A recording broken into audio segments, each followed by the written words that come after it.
네, 나보다 더 내 주를 날마다 사랑하게 하소서. 이 찬양의 고백이 우리 태능교회 모든 성도들의 고백이 되었으면 좋겠습니다. 귀한 찬양으로 우리의 마음을 또 감동시켜 주신 찬양대의 모든 분들께 감사를 드립니다. 설명절이 시작되는 안식일인데요. 근데 우리에게는 기도할 제목이 참 많습니다.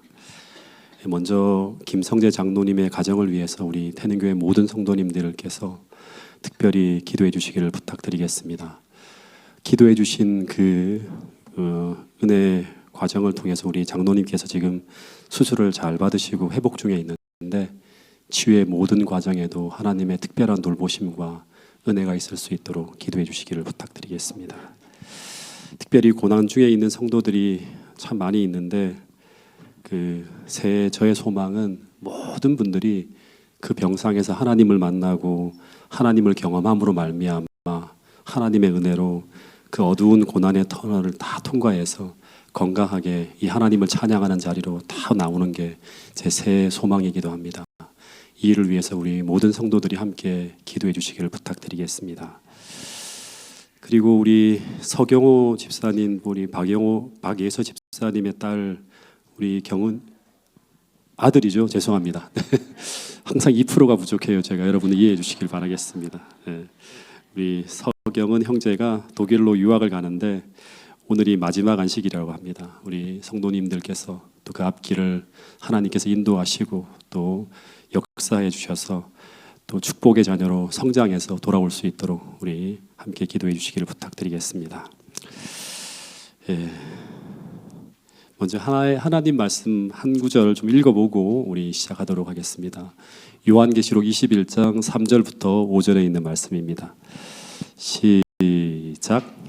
내가 들으니 보좌에서 큰 음성이 나서 이르되 보라, 하나님의 장막이 사람들과 함께 있음에 하나님이 그들과 함께 계시리니 그들은 하나님의 백성이 되고 하나님은 친히 그들과 함께 계셔서 모든 눈물을 그 눈에서 닦아주시니 다시는 사망이 없고 애통하는 것이나 곡하는 것이나 아픈 것이 다시 있지 아니하리니 처음 것들이 다 지나갔음이라.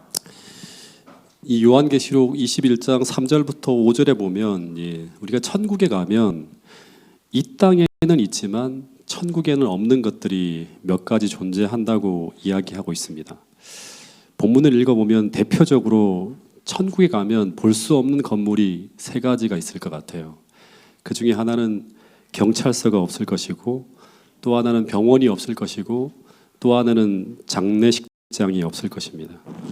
왜냐하면 천국에서는 사람이 죽어 장례를 치르는 것이나 병들어 아픈 것이나 불법을 저지르는 일이 더 이상 존재하지 않을 것이기 때문입니다. 또 하늘에 가면 없는 것이 또 하나 있다고 하는데 그게 바로 뭔가 하면 또 눈물이 없다고 합니다. 더 이상 우리를 눈물 흘리게 하는 모든 아픔이나 슬픔이 다 사라진다고 합니다. 또 한 장을 넘겨서 또 보면 하늘나라에 가면 또 하나 없는 것이 있다고 하는데 그게 뭘까요? 요한계시록 22장에 보면 또 없는 것이 있대요. 이게 바로 뭔가 하면 밤이 없다고 합니다.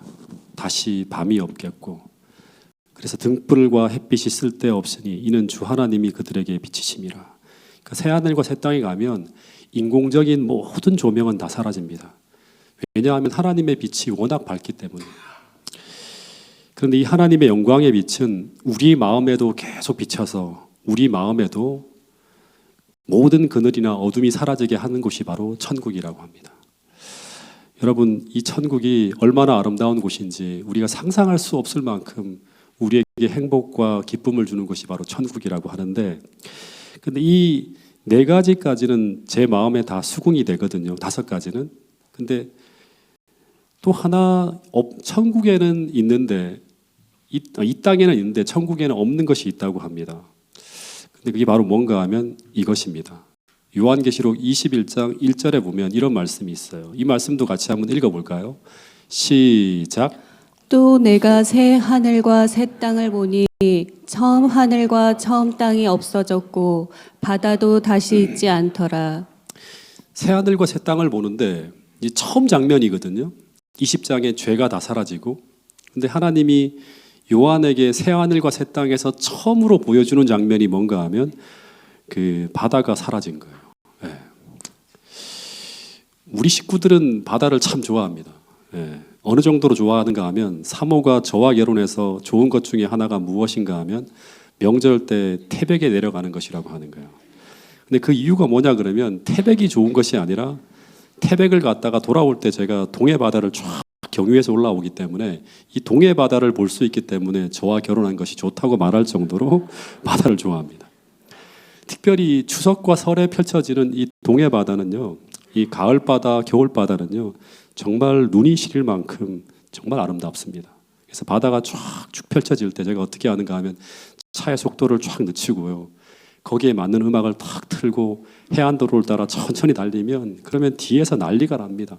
와 하는 환호성이 들리면서 우리 식구들 모두가 다 여기가 천국이라고 하면서 난리가 납니다.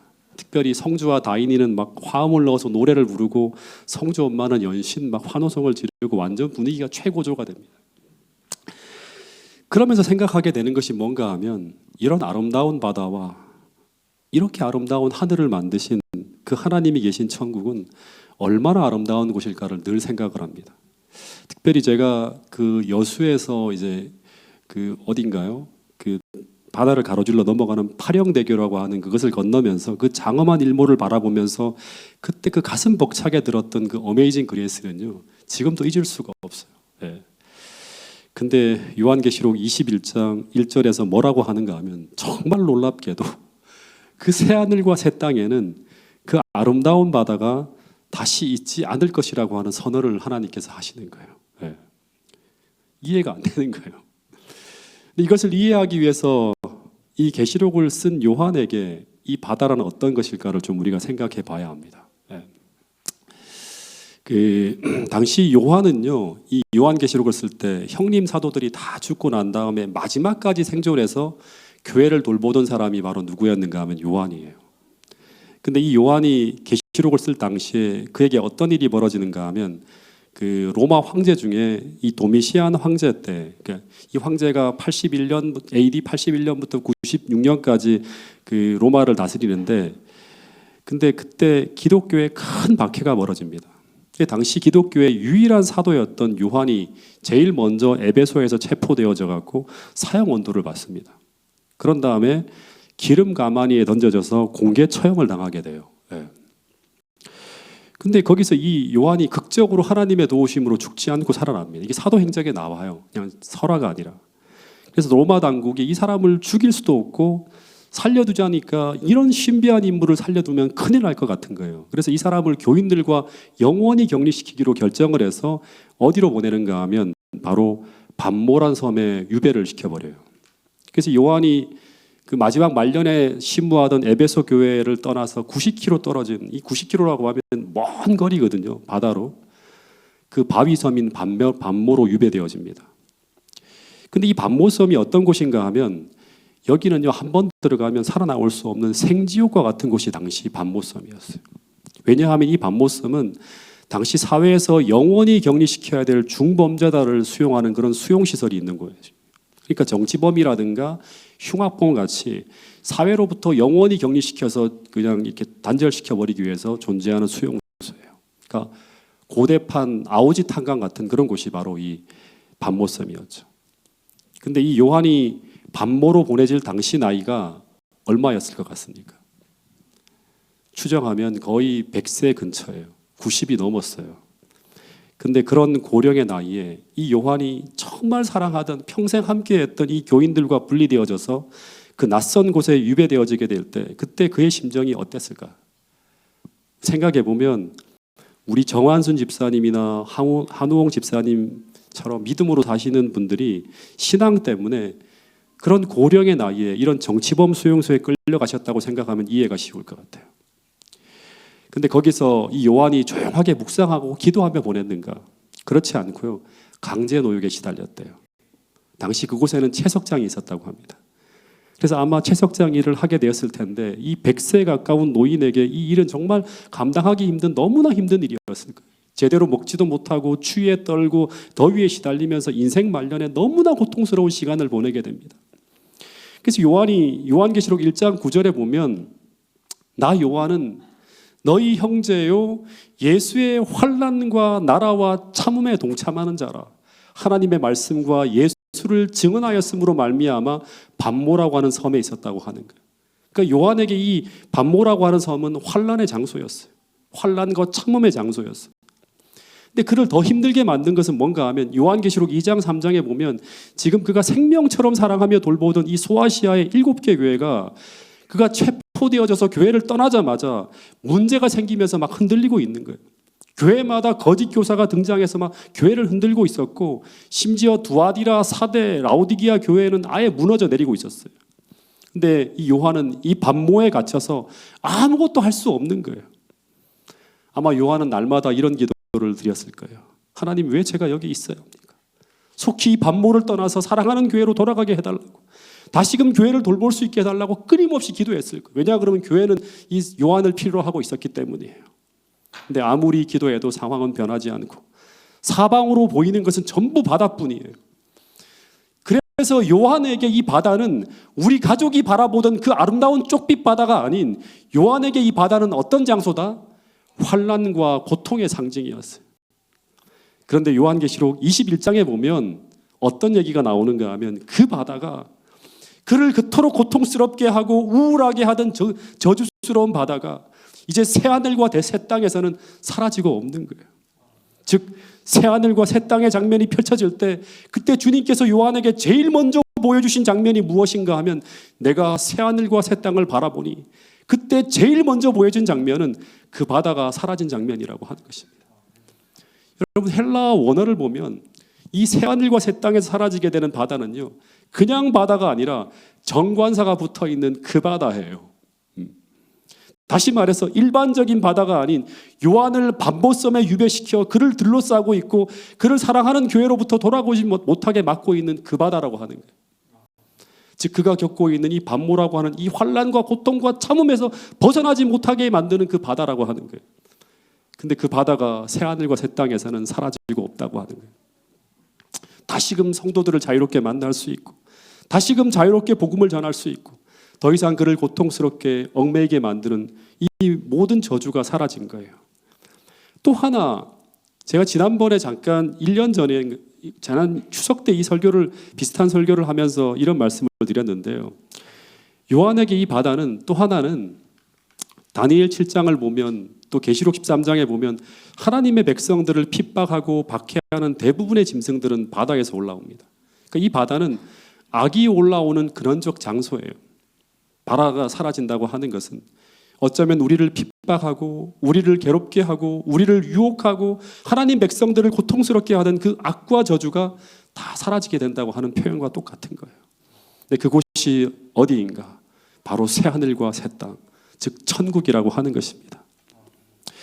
여러분 이 세상은 고통으로 가득 차 있죠. 불교에서는 그래서 이 세상을 고해, 고통의 바다라고 부릅니다. 여러분 기독교의 가르침도 마찬가지라고. 우리가 신실한 믿음의 삶을 살아간다 하더라도 우리 인생이 끝나는 순간까지 우리 삶의 이 고통의 반모는 사라지지 않을 것이라고 이야기합니다. 왜냐하면 신실한 믿음의 사람인 요한까지도 하나님을 가장 사랑했던 요한까지도 그의 인생을 살펴보면 인생의 말년까지도 고통의 반모에 유배되어져서 마지막까지 고난 속을 살아가는 것을 보면 그것은 분명한 거라고 이렇게 가르쳐주고 있는 거예요. 그러면 우리는 어떻게 이 고난으로 가득 찬 이 인생의 바다를 헤쳐나가야 되는가? 이 요한계시록을 쓴 요한에게 물어본다면 그가 당시 고통의 반모 속으로 들어갈 때요. 그때 주님은 요한에게 두 가지를 보여주셨어요. 이 정말 중요한 것입니다. 그것이 무엇인가 하면 그 첫 번째는요. 실제하는 천국이에요. 실제하는 천국. 이게 무슨 말인가 하면 실제 존재하는 천국이 우리에게 어떻게 도래하는지 그 천국이 우리 현실에서 이루어질 때까지의 모든 예언적 계시를 포함한 그 모든 것을 쫙 보여주셨다고 하는 거예요. 이것을 고난 속을 지나가는 사람들에게 진짜 필요한 거예요. 이것을 우리가 봐야지만 우리는 위로받을 수 있고 고통의 현실을 통과해서 하늘까지 나갈 수 있는 믿음이 생길 수 있는 거예요. 그 천국이 실제적으로 내가 살아가고 있는 나의 현실 속에서 도래한다고 하는 것을 하나님께서 분명히 보여주시는 거예요. 영적으로 상징적으로가 아니라 실제적으로 도래한다는 것을 보여주는 거예요. 근데 그곳은 어떤 곳인가? 머저나 우리가 살아가게 될 그 새하늘과 새 땅은 어떤 곳인가? 생명수가 흐르는 강, 무슨 기와요초, 금거리만이 아니라 지금 이 고통으로 가득 찬 이 세상을 지나가는 우리에게 주님은 천국을 어떻게 소개하고 있는가 하면 천국의 제일 첫 번째 장면은 무엇이다? 우리를 고통스럽게 하는 그 고통의 바다가 더 이상 존재하지 않는 곳이라고 그렇게 말씀하고 있는 거예요. 여러분, 엘렌 화이트는 이런 글을 기록해 놓았는데요. 하늘에 갈 때 이 땅에서 우리를 고난 가운데 빠뜨렸던 그와 같은 것들은 이제 더 이상 그 새하늘과 새 땅에는 존재하지 않는다고 합니다. 근데 그곳이 바로 어디인가 하면 주님이 계신 곳, 우리가 영원히 살게 되는 나의 집인 바로 천국이라고 합니다. 다시 말해서 오늘 우리를 아프게 하고 우리의 눈에서 눈물 나게 하고 우리를 슬프게 하고 우리를 힘들게 하던 그 모든 것들이 사라지게 되는 곳, 그곳이 바로 나를 사랑하는 아버지가 계신 바로 우리의 하늘집이라고 하는 거예요. 여러분, 혹 여러분의 세계가 요한처럼 스스로는 헤어나올 수 없는 그런 고통의 섬에 갇혀 있다고 생각되는 분이 혹 계시다면, 그렇다면 이 시간 비록 아직은 우리가 이 고통의 땅에 살아가고 있지만 이 안식일, 마치 요한이 그 황량하고 고통으로 가득 찬 그 고통의 반모에서 그 안식일에 눈을 돌려 머자나 도래하게 될 그 실제하는 천국인 그 새하늘과 새 땅을 바라보며 큰 위로와 힘을 얻었던 것처럼 오늘 우리도 실제로 도래하게 될 그 새하늘과 새 땅을 믿음으로 바라보며 이 지치고 피곤한 심신이 큰 힘과 용기를 얻을 수 있는 이 안식일 될 수 있기를 간절히 바라겠습니다. 여러분, 주님은 오늘도 그 하늘에서 우리와 함께 살 그 하늘집을 준비하며 오늘도 살아가고 계시다고 말씀하고 있습니다. 그 하늘집의 준비가 끝나면 속히 이 땅에 오신다고 말씀하고 있습니다. 그래서 모든 그리스도인들은 그 해방의 날, 그 영광스러운 기쁨의 날인 그 재림을 기다리며 살아갈 것이라고 분명히 말씀하고 있는 것입니다. 그리고 또 하나, 주님은 우리가 원치 않는 고통의 반모 속으로 들어갈 때, 그때 이 요한에게 주님은 그 고난을 극복하게 하기 위해서 또 한 가지를 보여주셨는데, 그것이 무엇인가 하면 3년 반 동안 지상에서 보았던 그 예수님이 하늘로 올라가셨는데 그 이후 60년 가까이 보지 못했던 그 예수님을 그는 이 고통의 반모에서 만나게 됩니다. 이 고통의 반모에서. 그래서 이 고통의 반모가 축복의 장소가 되는 것은 우리는 내 인생의 고통의 반모에서 우리는 더 생생하게 천국을 바라볼 뿐 아니라 또 하나는 뭔가 하면 요한처럼 살아계신 주님을 더 진하게, 더 생생하게 만날 수 있는 자리가 바로 어디인가 하면 나의 인생의 반모라고 하는 거예요. 오래전에 어떤 한 분을 제가 만나게 되었는데요. 이분은 자신의 살아온 삶을 잠깐 제게 이야기하는데 진짜 기가 막힐 정도로 가슴이 아팠어요. 그런 아픔을 가진 채로 어떻게 그렇게 밝게 신앙생활을 할 수 있을까 이해가 안 될 정도로 정말 그런 분이었어요. 솔직히 저는 아직도 이분보다 더 큰 아픔을 가지고 신앙생활을 하는 분을 제가 만나본 적이 없습니다.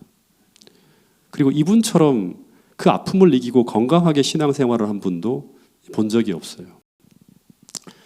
이분에게는 이제 두 아들이 있었는데 한 아들은 서울대를 다녔고요. 또 한 아들은 고려대를 다녔다고 합니다. 다들 장래가 촉박맞는 그런 아이였어요. 그래서 이분이 이 두 아이를 바라보며 인생의 농사를 잘 지었다고 생각하면서 아무 걱정 없이 정말 평안하고 행복하게 중년의 시간을 쭉 보내고 있었어요. 남편도 안정된 직장을 다니고 있었고요. 근데 어느 날 이 남편과 두 아들이 엄마가 어느 날 그날은 좀 이렇게 몸이 피곤했는지 이제 같이 안 가고요. 이 두 아들과 이 남편이 함께 어디 여행을 가게 되었는데 떠나면서 어머니 잘 다녀오겠습니다 하고 활짝 웃는 모습으로 인사하는 그 두 아들과 그 남편의 모습을 보았는데 그것이 마지막 만남이 될 줄은 꿈에도 몰랐다고 합니다. 근데 그것을 마지막으로 사랑하는 이 가족들이 모두 한날의 사고로 다 이분의 곁을 떠나게 됩니다. 그러면서 그 한순간에 그가 의지하고 기대하던 모든 존재가 그리고 행복이라고 말하던 모든 것들이 그 한순간에 한날에 다 사라지게 돼요. 그러면서 이분은 스스로 헤어나올 수 없는 그 지옥의 반모에 갇혀서 삶의 의욕을 다 잃어버리고 극심한 우울증에 오랫동안 시달리게 됩니다. 그래서 모든 희망이 거친 채로, 꺾인 채로 그 고통스러운 자리에 머물면서 왜 이런 시련이 나에게 찾아왔는지, 왜 내가 이런 고통과 저주를 당해야 되는지 전혀 알지 못한 채 빨리 세상이 끝나기를 바라면서 하루하루 지내게 됩니다. 근데 그 고통의 반모섬으로 누가 찾아온다? 네, 주님이 찾아와요. 요한에게 그랬던 것처럼. 그래서 우리가 원치 않는 그 고통의 반모 속으로 들어갈 때 주님은 우리를 가장 가까이까지 찾아오신다고 하는 사실을 우리는 믿음으로 기억하고 있어야 돼요. 네. 그래야지 우리는 거기서 주님을 만날 수가 있어요. 그래서 이분에게 하늘의 빛이 비치는데 이분이 재림교인 어떤 친척과 연결이 되어집니다. 그러면서 이분과 그 재림교회 한 목사님과 성경을 연구하게 되고 그러면서 이분이 침례를 받게 돼요. 근데 제가 그 후 얼마 지나지 않아서 이분을 제가 만나게 되고 이분을 가르치게 되었는데 전 이분이 그런 큰 시련을 겪은 분이라고 하는 것을 알 수 없을 만큼 너무나 밝으셨어요. 그리고 얼마나 성경 공부를 좋아하는지 너무나 행복하게 성경 공부를 하셨고 그리고 신앙 간증을 하실 때 이분이 그 어두운 터널을 거의 다 끝나고 지나온 것처럼 보일 정도로 그렇게 보였어요. 물론 고통과 아픔이 완전히 사라진 것은 아니지만 터널에 갇혀 있지는 않았어요. 근데 이분에게 어떻게 이런 변화가 찾아왔을까? 그것은 바로 요한처럼 그 고통의 반모에서 예수님을 만났기 때문이라고 하는 거예요. 여전히 두 아들과 남편이 없는 상황이었지만 다시 말해서 그분이 서 있는 장소는 여전히 고통의 반모섬이었지만 그러나 예수님을 만난 그 장소는 그분에게 더 이상 어둠의 장소도 고통의 장소도 아니었다고 하는 것입니다. 여러분 계시록을 보면 요한도 주님을 만난 후에 그 반모섬에서 의욕을 상실한 채 절망 속에 보내지 않았던 것처럼 이분도 주님을 만난 후에 더 큰 꿈과 비전을 가지고 나이가 60이었는데요. 간호보건대학에서 사회복지학을 전공해서 60이 넘어서 졸업하는 것을 보았고요. 나중엔 예언의 신에 몰입해서 그 은혜에 빠져서 깊은 은혜를 경험하시면서 눈물을 흘리면서 간증하는 것을 제가 듣기도 했어요. 여러분 오늘 우리가 그 누구도 우리를 위로할 수 없을 것 같고 사방을 둘러봐도 고통의 파도 소리만 들려오는 내 인생의 반모와 같은 곳에 처해 있는 것처럼 보인다면 이 시간 먼저 그 고통의 환경만을 바라보는 것이 아니라 눈을 돌려서 그 고통 가운데 처해 있는 나를 찾아오시는 실제 하시는 그리스도, 그 예수 그리스도를 고통의 현장에서 꼭 만나서 고통을 이겨낼 수 있는 한없는 은혜와 축복을 요한처럼 꼭 받게 될 수 있게 되기를 간절히 바라겠습니다. 그러면 그 반모섬은 더 이상 우리에게 고통의 장소도 지옥의 장소도 아닌 축복의 장소로 변할 수 있다고 하는 것이 요한계시록을 통해 들려주는 굉장히 중요한 교훈이라고 하는 사실을 우리 모두가 기억할 수 있게 되기를 간절히 바라겠습니다. 그래서 우리가 처한 그 시련의 장소에서 우리는 그 고통의 환경만을 바라보며 절망하고 낭망하며 가만히 있어서는 절대로 안 돼요. 그 고난의 반모에서 우리는 말씀을 펼쳐야 되고 기도로 씨름해야 되고 그 시련을 축복의 자리로 바꿀 수 있을 만큼의 은혜를 달라고 간구해야 된다고 하는 사실입니다. 여러분 인생의 반모를 지나가는 그 과정을 통해서 우리는 전혀 다른 인생의 결과를 만들어낸다고 하는 사실을 잊지 않아야 됩니다. 고난이라고 하는 그 하나님께서 이 풀물을 통해서 수많은 사람들을 성장시킨다고 하는 것이 예언의 신에 나와 있는 진리이고요. 성경이 가르쳐주는 중요한 진리입니다. 성경에서 말하는 모든 것들, 하나님을 깊이 만나게 되는 것, 믿음의 성숙, 변화 등 대부분의 신앙의 축복들은 대부분 우리가 인생의 반모를 지나갈 때 우리가 경험할 수 있는 것들이라고 하는 것입니다. 더 정확하게 말하면 그 고난의 반모를 어떻게 지나가는가 하는 것을 통해서 우리는 성경에서 약속한 대부분의 축복들을 생생하게 실제적으로 경험할 수 있는 축복의 자리에 설 수 있다고 하는 사실을 우리 모두가 꼭 기억할 수 있게 되기를 간절히 바라겠습니다.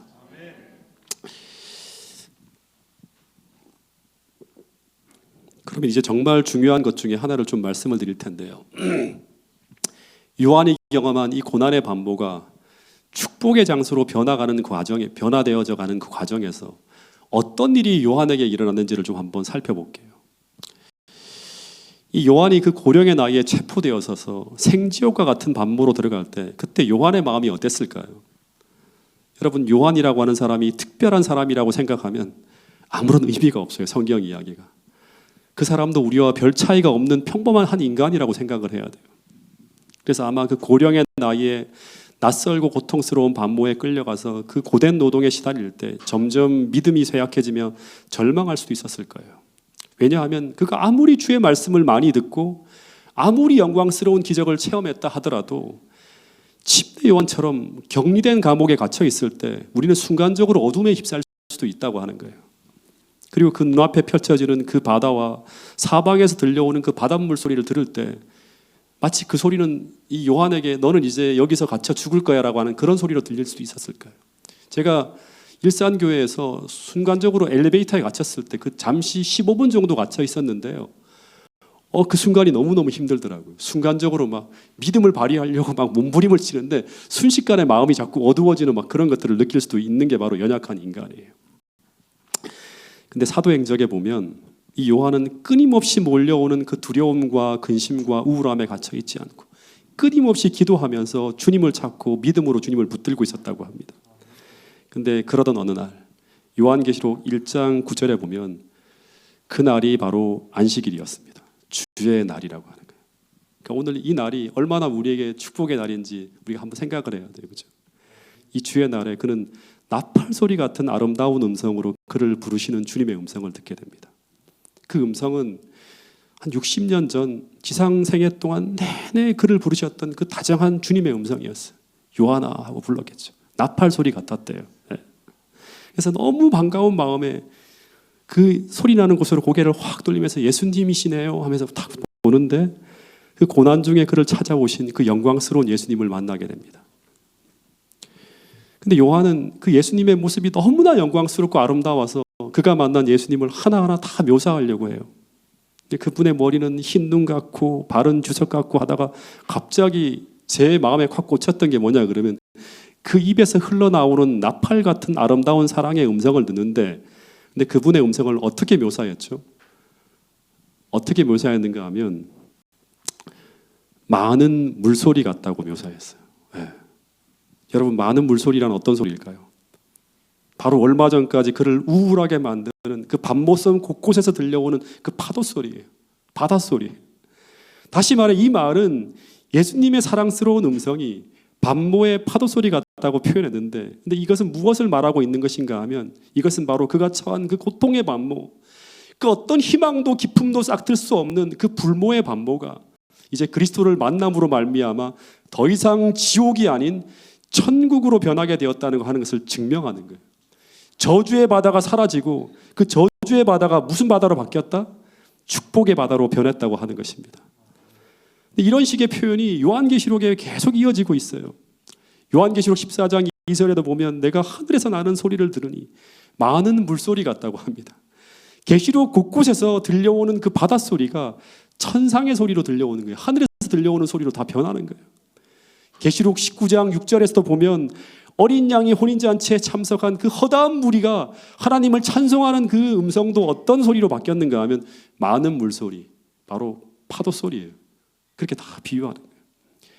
얼마 전까지만 하더라도 사방에서 들려오는 이 물소리는 언제나 그의 마음을 어둡게 하고 고통스럽게 하고 우울하게 하고 피하고 싶은 고통의 소리였는데 그러나 그가 그리스도를 만나고 하나님의 은혜가 그 마음에 부어지게 되었을 때 다시 말해서 그 하나님의 은혜가 그의 마음을 어루만졌을 때 그분의 은혜는 그가 바라보는 모든 장면을 다 변화시키고 있었다고 하는 거예요. 모든 것이 다르게 보이기 시작했다고 하는 것입니다. 이것이 바로 우리 마음에서부터 시작되어지는 새하늘과 새 땅이라고 하는 거예요. 즉 이것이 바로 영광의 왕국에 들어가기 전에 우리가 경험해야 될 은혜의 왕국이라고 요한은 이야기하고 있는 것입니다. 여러분 우리 마음에 그리스도가 임재하고 그분의 은혜가 우리 마음에 충만하게 부어지게 되면 오늘 우리에게 어떤 일이 벌어지게 되는가 하면 늘 고통이던 상황이 축복의 상황으로 바뀌어진다고 하는 것입니다. 다시 말해 똑같은 밤모라는 섬에 있지만 이 하나님의 은혜는 모든 것을 전혀 다른 상황으로 바꾸어내고 있다고 하는 것입니다. 그래서 이 고통으로 가득 찬 이 세상을 지나가는 우리에게 정말 간절히 필요되는 것은 무엇인가 하면 이 하나님의 은혜라고 하는 거예요. 실제하는 하나님을 만나서 실제로 내 인생에 부어지는 그 하나님의 은혜를 공급받고 있어야지만 우리는 영광의 영광을 향해서 고통의 밤모 속에서도 걸어갈 수 있는 힘과 용기와 은혜를 얻을 수 있다고 하는 것입니다. 이 안식일 여러분의 인생에 찾아오신 이 실제하시는 주님을 우리 마음에 모심으로 그 사랑의 주님을 바라봄으로 말미암아 오늘 여러분의 모든 고통의 반모가, 여러분의 고통의 바다가 더 이상 여러분을 불행하게 하는 고통이요 어둠이요 저주가 아니라 도리어 여러분을 천국으로 이끄는 축복의 도구로 변화되어질 수 있게 되기를 간절히 바라겠습니다.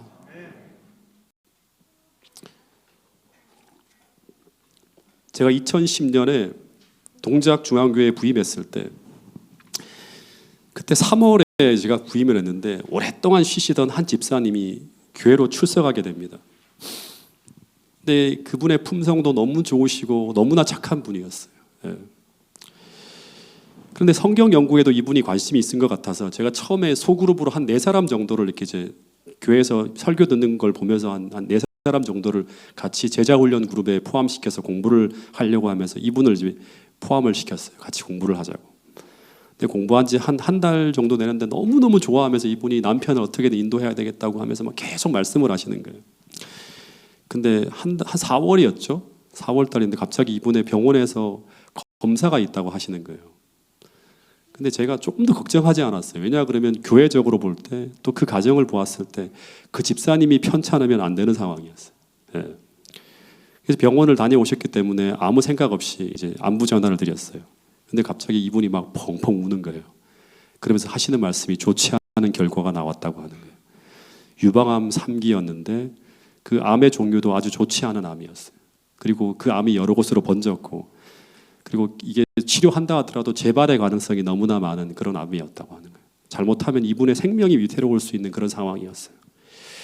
그러면서 한 1년 정도 이분과 제가 함께 고통의 반모로 들어가는 상황을 맞이하게 됩니다. 이해할 수가 없었어요. 왜 이 착한 집사님에게 이런 질병을 허락하셨는지. 그때부터 온 교회가 이분의 이 집사님의 회복을 위해 함께 기도하는 시간을 가졌는데, 새벽 기도할 때도, 그리고 심지어는 금식 기도까지 하면서 특별한 하나님의 은혜를 구하며 이 시련의 반모가 축복의 반모로 변하게 해달라고 막 기도했습니다. 그런데 그 두려운 수술과 1년 동안의 정말 힘든 투병의 시간을 보내게 됐는데, 이분이 우리가 기도하는 기도 응답이었고 이분이 또 그런 기도를 했겠죠. 그 과정 속에서 얼마나 열렬하게 말씀을 붙들고 하나님의 은혜를 구하고 있었는지, 심지어 이분이 항암을 하고 난 다음 날에도 새벽 기도에 참여하고 막 몸부림치면서 하나님 앞에 나오는 거예요. 간절하게 하나님의 은혜를 붙들고 있었어요. 근데 놀라운 것은 제가 아는 기억으로요, 1년 동안 그렇게 힘들고 그렇게 괴로운 시간을 보냈는데 이분의 표정이나 말 속에서요, 단 한 번도요, 단 한 번도 불평이나 원망의 말씀을 하지 않는 거예요. 네. 제가 집사님 힘내세요, 힘드시죠 하잖아요. 언제나 돌아오는 대답이 뭐냐 그러면 활짝 웃으면서 목사님 하나님께 정말 감사해요. 그리고 저는 정말 평안합니다. 이런 말만 계속 반복해 하는 거예요. 네. 우리 조유미 청년이 아마 그 집사님이 누군지 알아요. 그리고 네, 같이 9년 동안 함께 있었기 때문에 저는 그때마다 어떤 생각을 하게 되었는가 하면, 하나님께서 집사님이 처한 그 고통의 반모에 함께하고 임하고 계셨음을 저는 분명히 확실히 보았어요. 그리고 고통의 반모에서 집사님이 하나님을 만나자 놀라운 일이 벌어집니다. 그 첫 번째 놀라운 일은 뭐였는가 하면, 이 집사님의 남편분이 농심에서 이렇게 부장으로 계시다가 명예퇴직을 하셨는데, 그분을 전도하기 위해 방문을 했는데 제가 딱 보는 순간 틈이 안 보이는 거예요. 너무나 꼼꼼하고 빈틈이 없는 분이었고, 그리고 책을 얼마나 많이 읽으시는지 몰라요. 굉장히 이성적인 분이었어요. 어떻게 성경 연구를 해야 되는데 기회가 올 것 같지가 않은 거예요. 그런데 이 집사님이 유방암에 딱 걸리자 이 남편분이 큰 충격을 받으면서 마음이 가난해졌고, 그로 말미암아 저와 공부하는 길이 열리게 되었어요. 이 여자 집사님이 내 소원이 하나 있는데 그게 바로 당신이 목사님과 성경 연구하는 거라고. 그 말을 하자마자 바로 그 다음날 공부가 시작되었어요. 매주 방문해서 다니엘 계시록을 공부했는데, 그로부터 5개월 정도 진지하게 성경 연구를 한 후에 10월에 침례를 받게 돼요. 그리고 일취월장 신앙이 성장하면서 집사 안수를 받고 교과 교사에서 설교까지, 나중에는 재무까지 맡아 하시면서 교회 기둥같이 봉사하는 분이 되셨어요. 그 3년 전에 장로 안수를 받으시고 2년 전 이 코로나 중에 서중환 앞에 인터넷 전도회 때 간증자로 말씀까지 하시는 걸 제가 보게 되었습니다.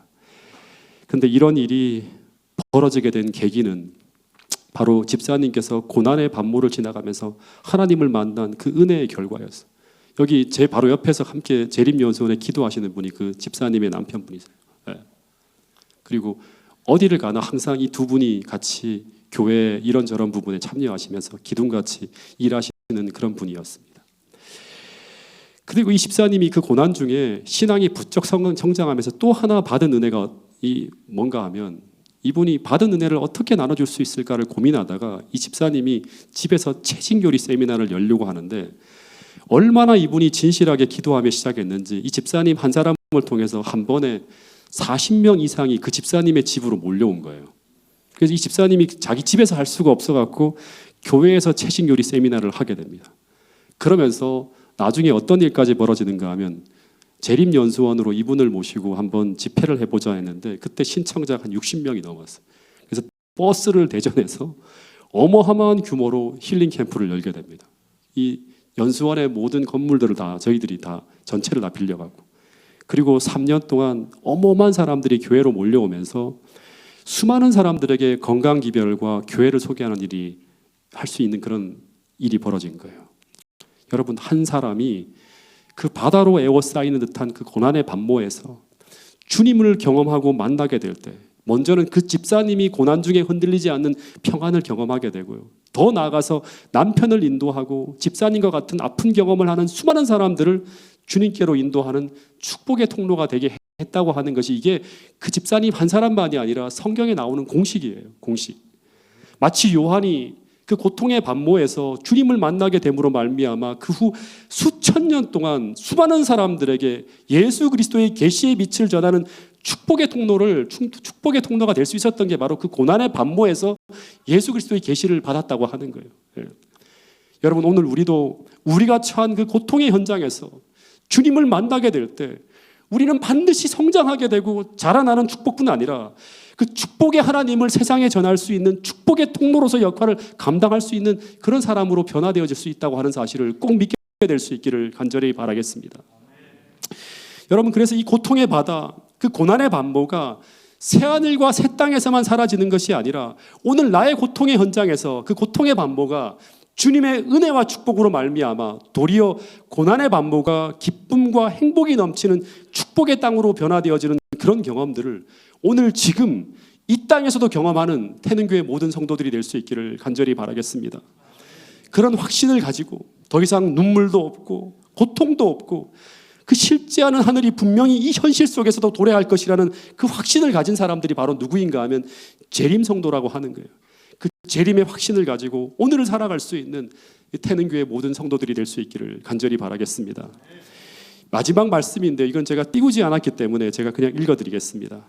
야고보서 1장 2절과 4절에 있는 말씀이에요.